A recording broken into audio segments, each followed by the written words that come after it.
Tiniola bacillila, a tiny insect with a very long name, is public enemy number one for wool lovers.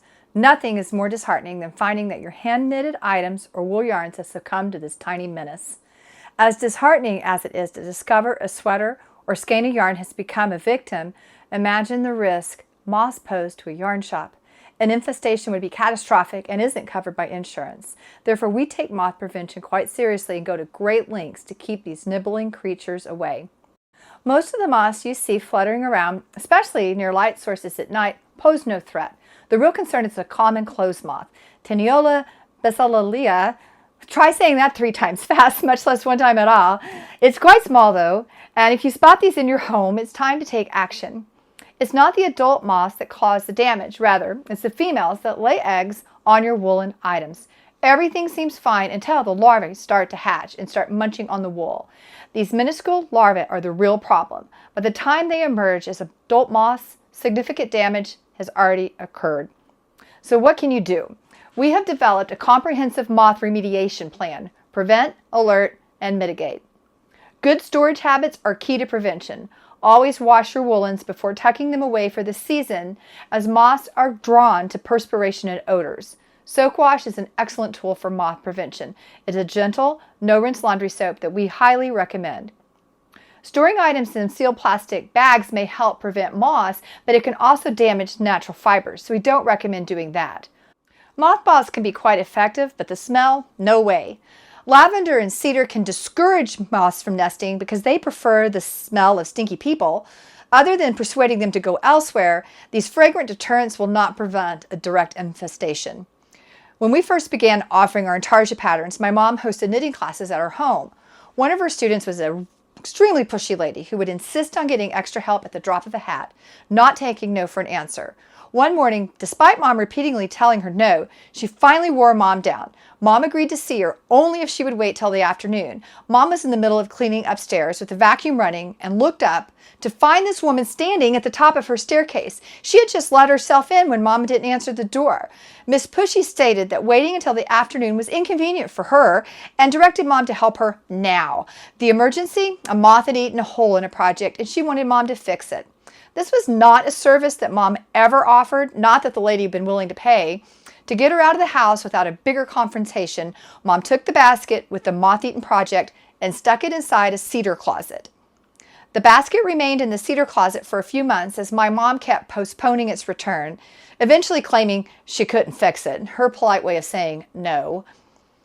I had quite the collection of party dresses stored in the same cedar closet, all designer pieces from my days as a socialite. I was a French Hill, the female counterpart to the Bachelor's Club of Oklahoma City, and frequently attended fancy parties, including debutante balls. No, I was never a debutante. Even if I were from that social class, there's no way I could occur a seat without face planting. I made a much better party guest. I burst into tears after discovering that moths destroyed many of my favorite pieces as a result of that basket. The moral of the story: don't trust a cedar closet to keep the moths away, especially if stored with an item that is already infested. And keep your front door locked. Now that I've explained why lavender and cedar might provide a false sense of security, let's discuss how to identify potential problems. Inspecting every woolen item with a magnifying glass for eggs and larvae is just nearly impossible, as the larvae are smaller than a millimeter and the eggs are even smaller. We position these little moth traps in locations throughout the store to alert us to a potential situation. They contain pheromones that attract moths and are sticky like a mouse trap. The best placement for the traps is near the return air unit. If you see tiny clothes moths stuck in the trap, it's time to spring into action before they can multiply and cause serious damage. We recommend using a professional grade trap, such as the StoreGuard insect monitoring system. Suspected infestations can be mediated by freezing potentially invaded items. While a refrigerator or standard box freezer can be used, it typically takes 1 to 2 weeks to eliminate the eggs, as most home freezers don't reach the freezing temperature necessary. We utilize a small box freezer that operates at sub-zero temperatures, allowing us to achieve this in just 72 hours. Periodically, we will target yarns and samples, freezing them just as a prevention. When freezing, be sure to seal the item in an airtight Ziploc bag.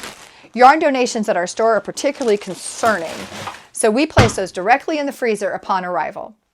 If you obtain older yarns from estate sales or similar venues, consider deep freezing them immediately to avoid larger problems. High temperatures and steam can also kill eggs, but this approach is unpractical. As an additional precaution, we have the premises professionally treated with a chemical that disrupts the moth's reproductive cycle, ensuring that any that manage to enter are rendered unable to lay eggs and cause damage. Unfortunately, you often don't realize there's a moth problem until it's too late. Prevention is essential. If you lack freezer space and live nearby, we're happy to offer freezer services. Just reach out to inquire about costs and availability. Fun fact, did you know that a group of moths is called an eclipse? I'm not sure if that applies to clothes moths, although I have a rather colorful name for them that I'll just keep to myself. We hope this information helps you protect your woolens from disaster.